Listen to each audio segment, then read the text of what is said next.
Vamos a analizar todo lo que trajo a la economía también esta invasión o esta guerra y la más importante de estos últimos 2 años. ¿Cómo estás, Alberto? ¿Cómo te va? Muchísimas gracias por el contacto. Efectivamente, como bien decís, esta guerra que comenzó el 24 de febrero del año 2022, cuando Rusia ataca a Ucrania, muchos analistas en aquel momento decían que esto era una especie de pan comido para Rusia, porque en una semana, 15 días iba a terminarse. Yo fui uno de los pocos, la verdad, que dije que, atención, que este tema iba a venir para largo. Y la verdad que así fue. Precisamente hace 48 horas se cumplieron 2 años de este ataque de Rusia a Ucrania, que provocó un cimbronazo en todo el paradigma del mundo, y muy especialmente también dentro de Europa. Algunos parámetros, y luego voy a entrar a una hipótesis que quiero charlar contigo, sí, que me parece interesante. Y yo también tengo algo para preguntarte a vos, si el exabrupto de un presidente de una nación eternamente en guerra con otra, a través de lo cultural también, tal es así que se han hecho películas de esta enemistad, si esto puede repercutir en no solamente los mercados, sino también en las asociaciones internacionales bélicas. Es correcto lo que planteas. La verdad que hay que entender que cuando un presidente de un país hace una declaración, los mercados, no solamente los mercados, sino que todos los actores que hacen a las sociedades en todo el mundo, están muy atentos en la medida que esto puede profundizar enormemente.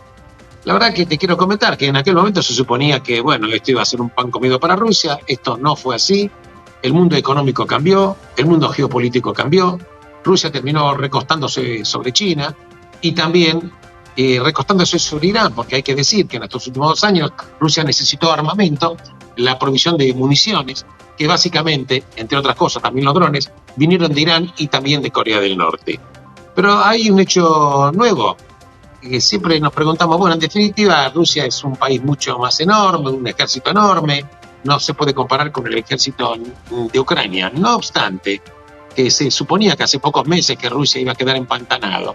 La verdad que está faltando pertrechos militares en Ucrania. ¿Por qué lo comento esto? Porque la ayuda militar que se iba a dar a Ucrania y que siempre se promete y que de alguna manera está llegando, está muy ralentizada, a punto tal de que el propio presidente de Ucrania, Vladimir Zelensky, dijo que apenas le llega la mitad de lo prometido.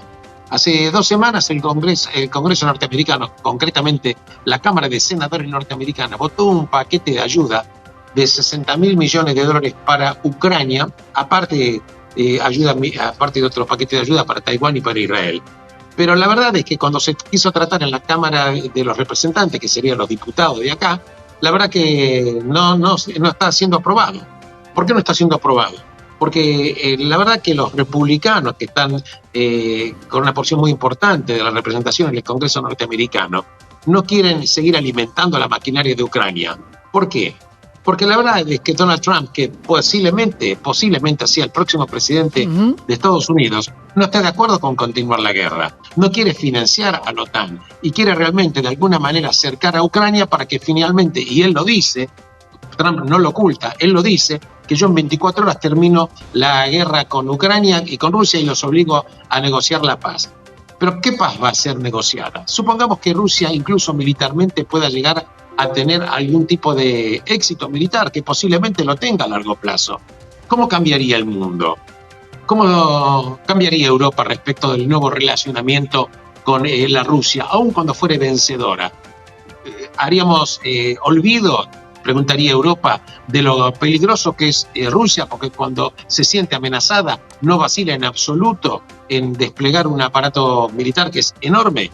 Además, considerando que Rusia, además de ser potencia nuclear... Eso, Alberto, es un gran punto, porque cuando muchos decimos que, o conocemos que la potencia bélica de Rusia es 20-1 por sobre Ucrania, ¿por qué se dilató tanto esta forma de Rusia de no terminar con el conflicto? Algunos sienten que fue a mitad digamos, no fue con toda su fuerza. Otros dicen que el conflicto que podría escalar era demasiado grande, por eso es Putin el que un poco se retrasa. Por otro lado, la OTAN tampoco está consiguiendo el éxito de sumar a Ucrania a la OTAN. Pero ¿por qué crees que este conflicto no se resuelve teniendo tanta disparidad en las fuerzas bélicas?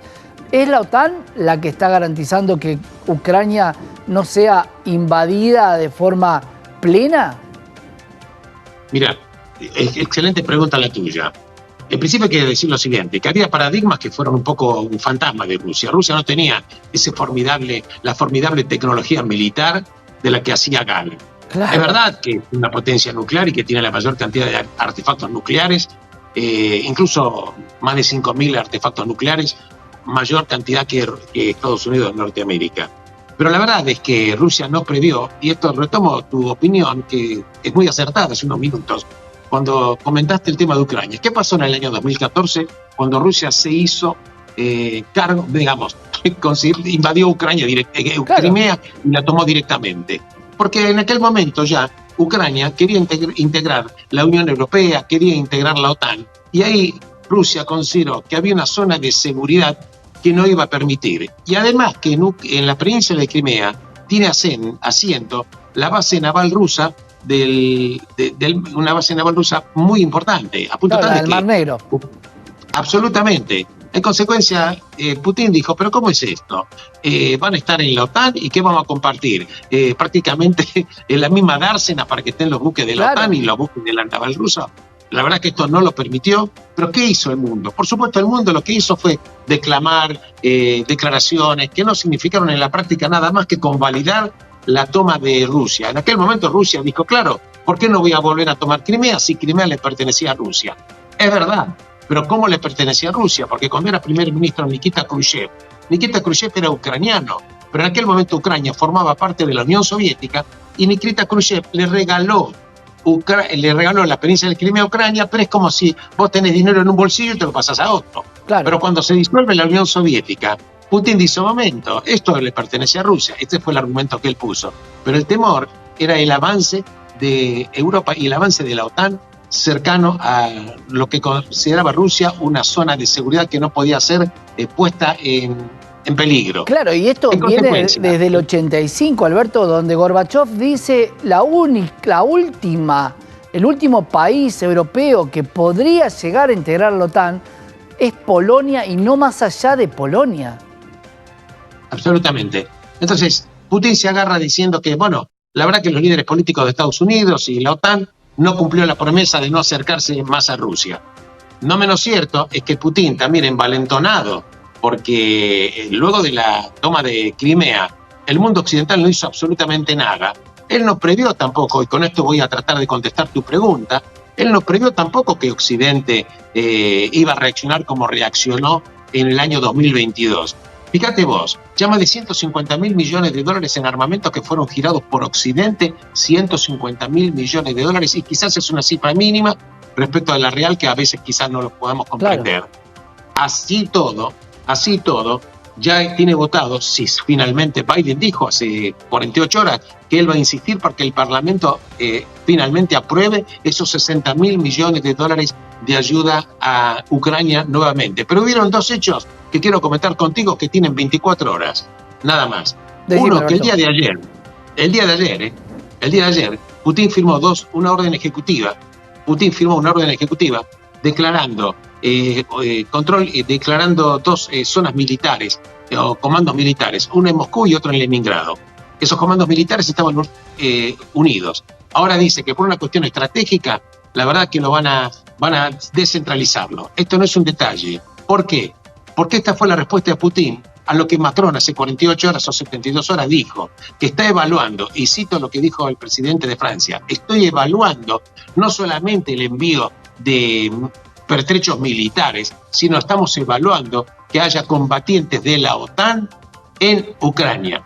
Esto fue la gota que rebalsó. Sí. Esto provocó. Esto es Tercera Guerra Mundial, Alberto, sin lugar a dudas. Pero bueno, estoy de acuerdo contigo, provocó que uno de los portavoces de Putin, que es Dmitry Peskov dijo, y esto lo dijo, salió publicado hoy, debe tener poquitas horas, dijo, si existía una posibilidad remota de que Rusia pelee contra la OTAN, posibilidad remota, pero no imposible. Claro. Si llegara la OTAN a mandar tropas a Ucrania, va a ser inevitable la lucha armada entre la OTAN y Rusia. Esto abriría un escenario totalmente diferente a lo que estamos viendo hasta ahora. Y la OTAN, convengamos que son Francia, Estados Unidos y Canadá por el lado, y México por el lado de América, y toda Europa versus, y acá es lo único que muchas veces la geopolítica nos ayuda en cualquier conflicto bélico, vamos a estar bastante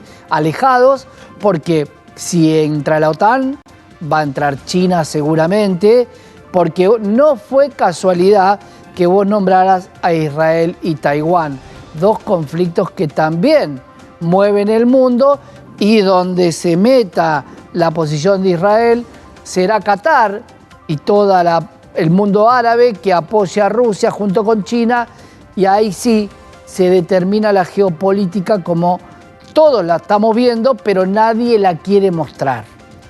Es verdad lo que decís, pero es un tema muy complejo en el sentido, suponete que Rusia llegara a ganar militarmente la guerra. ¿Cuál sería el nuevo paradigma económico de Europa? ¿Seguiría comprando alegremente el combustible, claro, sin buscar fuentes alternativas? ¿No volvería a reactivar plantas nucleares? Plantas nucleares que Alemania desactivó creyendo que el tema de tener energía barata y abundante en los gasoductos, por ejemplo, del Nord Stream 1 y 2, que la verdad es que finalmente no sirvieron para nada por esta guerra que empieza. Claro. Y por otra parte, cuando en algún momento llegue a establecerse algún tipo de negociación, porque en algún momento alguna situación va a tener que ocurrir. Yo no creo personalmente, y esto lo digo con riesgo de que me equivoque, pero no creo que Putin deje de morder el 19% ya del territorio de Ucrania que tiene ocupado. No va a devolver Crimea. No. En consecuencia, en el caso que haya un acuerdo determinado y se termine el enfrentamiento militar, Putin no se va a ir con las manos vacías. Putin el mes que viene va a competir por las elecciones, va a ser el próximo presidente por otros 6 años. Putin es un líder, te guste o no te guste, es un líder muy fuerte. Sin duda. Sí. Las estadísticas dicen que goza de un apoyo grande dentro de Rusia. Vos sabés que ahí la gente nunca habla, solamente se habla en privado. Públicamente todos apoyan a Putin. Lo concreto es que en el mundo, aparte de una figura fuerte como Putin, no hay líderes fuertes. No hay un Churchill que podría ser digamos, un mano a mano con un líder como Putin. Respecto a Estados Unidos, ¿cuál es el liderazgo? Estados Unidos, Biden, que en noviembre va a tener que estar sometido a las elecciones, con una posibilidad de que Trump llegue a ser el próximo presidente. Trump dice, y esto lo digo yo personalmente, tengo alguna información que dice que además de la excelente relación que tiene Trump con Putin, que existe, también serían socios en algunos emprendimientos comerciales muy, pero muy importantes, que sería motivo de charlar en otra oportunidad. Esa sería una forma de que se termine la guerra, Alberto. Pero quiero que sigamos charlando del tema OTAN, porque el tema OTAN no es un tema menor, y si hay tropas combatiendo de países directamente en Ucrania, una cosa es enviar el armamento y otra cosa es poner a disposición tropas que responden a la Organización del Tratado del Atlántico Norte, algo que nosotros conocemos y mucho acá en la Argentina. Gracias, Alberto. Nos vemos la próxima. Gracias a vos, y simplemente te digo para despedirme que con la aprobación ya de Suecia dentro de la OTAN, ya todo el Báltico está tomado por la OTAN. Sí. Te mando un abrazo enorme. Un gran abrazo. Alberto Roscolequier, doctor en Economía.